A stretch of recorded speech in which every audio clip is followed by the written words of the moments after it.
Hello, everybody. This is Julissa. Thank you so much, everybody, for coming back to my channel. Thank you so much to everybody who's listening in the podcast today, Saturday, March 15, 2025. I wanted to share something with you, something that happened this past Monday, and another example, guys, how your life can change at any moment. Before I continue, of course, I want to say thank you to everybody who's watching this video on YouTube. Thank you so much for being here. Don't forget to share, like, and subscribe. And everybody who's listening using Spotify and Pandora podcast, thank you so much for being here. So we have a situation, some terrible thing that happened. Like I said, this past Monday, there's a lot of people going on spring break, going on vacation these days. So imagine this nightmare, right? It says here a dad, 37-year-old dad, okay, plummets to his death after the chairlift malfunction at a Montana ski resort. Okay, how tragic is that? Um, I don't think, in recent news I've heard anything like this happening. I do understand that, excuse me, that a lot of this machinery that they use at ski resorts, the same thing with like water parks, theme parks, and all of that, they get tested on a daily basis.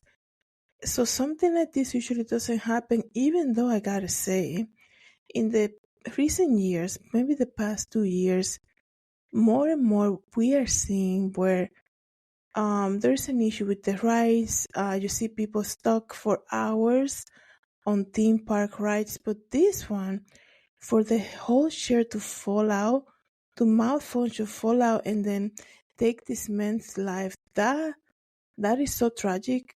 And like I said, I haven't heard anything like this happen before. So let me just read to you this article. A Montana father died after falling from a chairlift when a mechanical malfunction turned a day of snowboarding into horror on the slopes, leaving his devastated wife and young son behind. His name was Jeff Sine, Jeff Sine, 37, died Monday afternoon when he plummeted from a lift at the Red Lodge Mountain, the Carbon County Sheriff's Office confirmed. Sine, I do apologize if I'm mispronouncing the last name, was riding along in a three-person lift on the Peaks Triple lift line when some kind of mechanical problem caused him to fall to the ground below. One thing I know, like all these ski trips, excuse me, and when people go to theme park and they decide to ride this, this type of things, usually they never go alone, right? You always have, you either with somebody or you have somebody waiting for you on ground, right? How terrifying must have been for him, right? But also for whoever was waiting for him on who went on the trip with him, who was waiting for him on the ground, who probably was on the everybody who was like on the line behind him or something, right? Or usually, because from what I remember, and I don't think I ever been to one ski resort, but usually see people going to the front or going to the back, right? You see like the two lines passing through. How terrifying, right? It must have been. So like I said, he was just 37 years old and they had a young son too. So it says here that the wind has been gusting upward to 50 miles per hour that morning of the incidents, and some lift lines were closed because of it. Why was it even open to begin with? Right? If you're closing zip lines because the wind is too strong, it's not like you're closing it because some of them are malfunctioning. It's the wind that was too strong. The wind affects everything. So why even let people on it in the first place, right? A spokesperson for the Red Lodge said it is still investigating the accident and couldn't speak further, but it led to a massive evacuation of the lift, which was halted after the accident, stranding more than 100 people in the air. Wow, how terrifying must have been for everybody else as well, right? Because you basically witness somebody just dying, right? But you're also like, if you're um sitting like on the one in front of him and behind him, you couldn't wait to get off that line. I can only imagine, right? And you have to wait to be rescued. 100 people waiting, and I know I'm in the East Coast, but it's the wind has been incredible lately.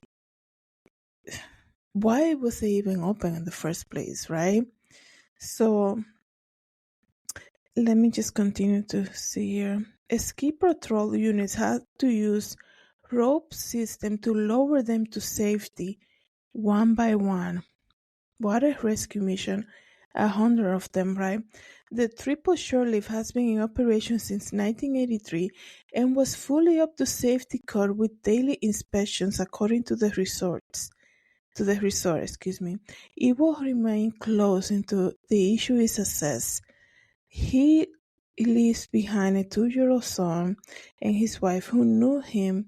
The son knew him as Dada Guy, and a wife, her name is Megan, with whom they run a local shipping business together. Wow. So Koneko says here, his passion for life, infectious laughter, and kind-hearted nature touched everyone around him.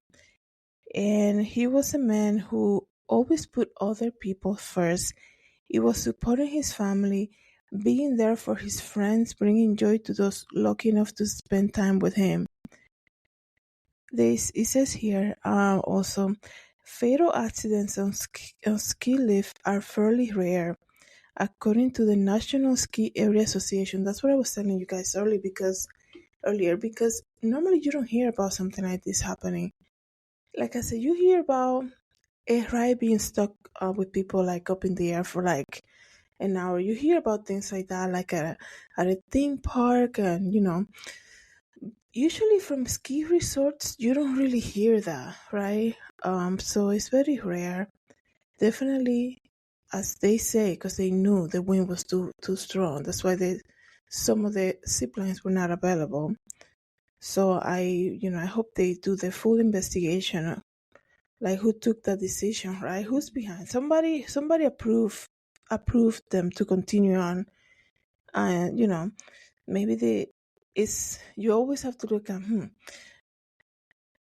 is it worth it really? Because they might have a lot of people signing up waiting to go, and probably a lot of prepaids and things like that. But like if the wind is too strong, it's just there's no negotiating there. You have to shut it down for the whole day or wait. It says here that from 1956 to 2024, there were just 35 fatal incidents, 16 of which were caused by mechanical issues. Before his death, that happened, something also happened in 2020 when a man at Colorado Bell Resort was asphyxiated by a piece of his clothing that became stuck on the lift. Wow, I don't think I ever heard of that one. Another tragic accident. Wow, that's very scary. And usually all these places, you barely are the only person like around. Like there's usually a lot of people, so a lot of people also witness all these tragic things that happen, right? So I also wanted to come here and share this story with you guys. To let you know, the family has opened a GoFundMe campaign to help support the wife and the young son. So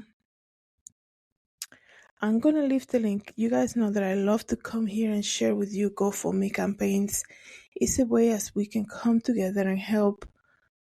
Sometimes we hear about stories like this and we're like, oh, that will never be me. I'm never going to be skiing or something. But even if you pray for the family, right? Pray for the family, or you can even donate financially to the GoFundMe campaign to help the family. You have to remember he's 37 years old, right? With a 2-year-old son and the wife who are left behind. So you can help. You can help that way. you can also share the link on your social media anyway, right? Any way that we can come together and help out, it will be very helpful. So let me know, guys, if you are like, do you go skiing or do you normally go skiing? Because I know a lot of there's a big industry. It has never, like, in my opinion, for me, it, I'm more of, even when I go to like theme parks, I know, even when I go to theme parks, excuse me, which I normally don't do, but in the past I would just, all these rides and things like that. It was never like my thing. I know for a lot of people that go skiing, just riding like those chairs is, it's not like they go compared to other rides. It's not like that.